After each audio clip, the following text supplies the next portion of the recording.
the government would have broad new powers, that's not, the Federal Reserve is not the government, folks, to seize and wind down large financial firms, grab whoever they want. See, they don't really want to grab you and put a bag over your head and take you to a FEMA camp yet. First, they want to grab your bank account. Remember that? Pull up the Bloomberg article from 3 months ago. Feds telling pension funds to invest with feds. I think that was near the headline. And there's no law, but when these federal regulators are so criminal, and they're all Goldman Sachs, JP Morgan people, when they show up, this is on record, this is in Bloomberg, and they tell a big pension fund, a private one, you will invest in, quote, failed banks. That's it. Government telling pension funds to invest in failed banks. That's it. And they say, or there's going to be we're going to find a crooked toenail and you're going to go to prison. The CEO goes, okay, here's the money. I guess I'll cash out next year. And that's why all these CEOs are just buying islands in the Bahamas and getting out of here. Failed banks may get pension fund backing as FDIC seeks cash, Bloomberg. And then you read that headline, and it says they're just muscling them. This is total mafia takeover. And they're going for broke. I mean, if these big offshore banks have committed 10,000 crimes, why not commit 10,000 more? And after all you do is suck your thumb and watch football. Well, they're going to take everything your family's got because you can't imagine standing up because you were taught from the time you were in diapers to worship government. Or you think Barack Obama, Barry Soetoro, or maybe coming up in 2.5 years, you think Mitt Romney, who wrote the socialist health care bill, well, you think Mitt Romney's going to save you. Well, if you idiots vote for any of these morons, you deserve what you get, okay? You better take your state houses back, your counties, your cities. I mean, look at this. The government would have the broad new powers to seize and wind down large financial failing firms and to oversee the $600 trillion. First time I ever saw that in the Washington Post. $600 trillion these dirty bankers made up as a financial weapon to buy everything up. And boy, you think Madoff only made up $150 billion in fake money. These guys make $600 trillion. And they get to become financial gods of the world and openly announce a world government run by private banks, and suddenly police are wearing black uniforms and you don't see what's going on? Holy mackerel, Batman. To oversee the $600 trillion derivatives market, in addition, a council of regulators, headed by the Treasury Secretary, former Goldman Sachs, would monitor the financial landscape for potential systematic risk. That means grab whoever they want. Whatever banks they want. I mean, look at this. Biden, we can't recover all the jobs lost. Oh, first NAFTA and GAP was going to give you a great service job. Now the service jobs are shutting down. 1.3 million more people to go off unemployment rolls this month. Here's Bloomberg. States of crisis for 46 governments facing Greek-style deficits, including U.S. states. And you notice California raised all these taxes the last 2 years and then came out and said our tax receipts went down. They know full well when they raise taxes, tax receipts go down because it stalls the economy. They want the economy stalled. These people are wreckers. If you don't know what wreckers are in seaman nomenclature, go look up wreckers, sea wreckers, and learn how they would make ships wreck on purpose so they could loot them. I'm going to come back, take your calls, okay? I got a bunch of other news. We've got about a 10-minute report coming up in the next segment from Toronto at the G20. Your private global criminal banker heads, along with the G8, $1.2 billion for their security over 3 days. That's near the entire budget of the city in 3 days. The city's budget for a year. And then you go research the security firms and the funds. Most of that city money and federal money in Canada goes back to companies owned by these filthy offshore banks. So next time it'll be $10 trillion. How about $100 trillion for their security? How about we just give everything to the bankers? Oh, thank you, Madoff. You go to prison for $150 billion or so in derivatives, but your cohorts, you set up the New York Stock Exchange, the modern NASDAQ. Oh, they made $600 trillion. Oh, we'll just let you take everything over then. I'm sorry, I said I'm going to your calls. I'm having trouble handling it.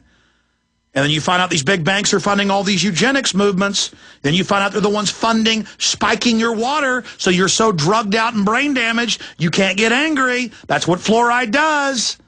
We're living in the twilight zone. Wilson in Florida, you're on the air. Yes, good afternoon, Alex. It's great to speak to you this evening. I was watching PBS over the weekend, and I seen a show, Tavis Smiley, and he was speaking with a guy, Spencer Wells. And it was just kind of crazy because he was speaking so intelligently, and he was speaking, he's a population geneticist, and he was speaking about the population getting out of control, and it was just so crazy because it just sounds so smooth, and it was almost like I believed in what he said. But oh, no, they're not upset. They're trained to speak real soft, and we've got some things to fix it. There's too many people. And you can argue that there are a lot of humans, and humans do cause some problems. The point is, you don't have a covert program to brain damage us all. And so, yes, they're everywhere. They're all over the news. They teach kids that we've got to reduce world population. But the point is, it's all going on covertly, and we have all the government documents. This is admitted this is going on. Yes. And I'm just glad to say that, like you said, I like alternate sources of media information. You know, I learned a little from him, but it's always good to know the truth.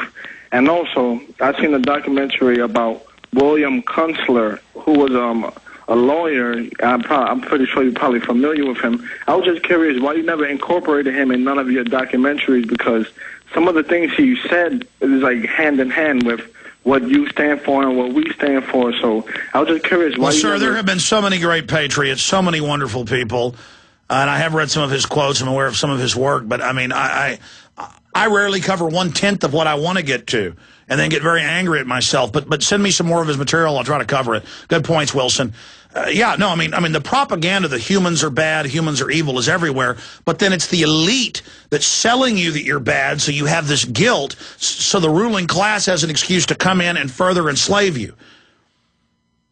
And then meanwhile, they're engaged in the genetic engineering and the rest of the stuff that's really vandalizing the biosphere of this planet and detonating nuclear weapons and all the rest of it. They could care less about the Earth. They sell you on this idea that you've got to crawl away into a hole and die so they can have the planet for themselves.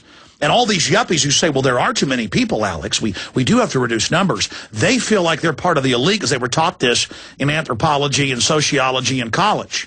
That's all that's basically taught. But don't they understand there's a covert operation by the higher level acolytes who were given the same information they were given but taken to a higher level and were taught that eugenics was the official state religion. And that's what they say it is.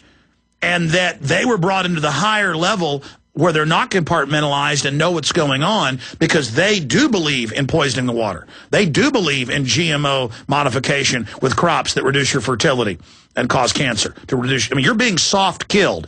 A slow way to kill you where you don't notice it, where it's degenerative, where it takes decades, where it reduces most people's fertility, where some people can still have kids and the doctors aren't taught why it's happening, but then other people still can. Let's go back to the calls here. Let's talk to Komal in Florida. You're on the air, Komal. Hello? Yes, go ahead. Yeah, how you doing, Alex? Nice to meet you again.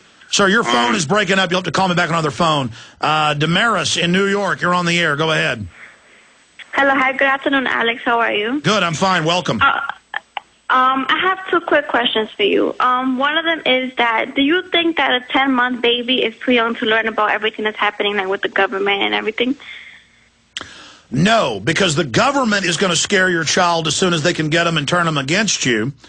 And the government is going to take, I mean, it's normal for humans to tell their year-old child, 2-year-old child, don't go to the mouth of the cave or a saber-toothed tiger may get you. You're supposed to scare them. Or, you know, the government isn't good like it was in the past. And some police are good, but others aren't. And, you know, you shouldn't talk to government people, and you should never answer their questions because, you know, they might use you for medical experiments, because they do.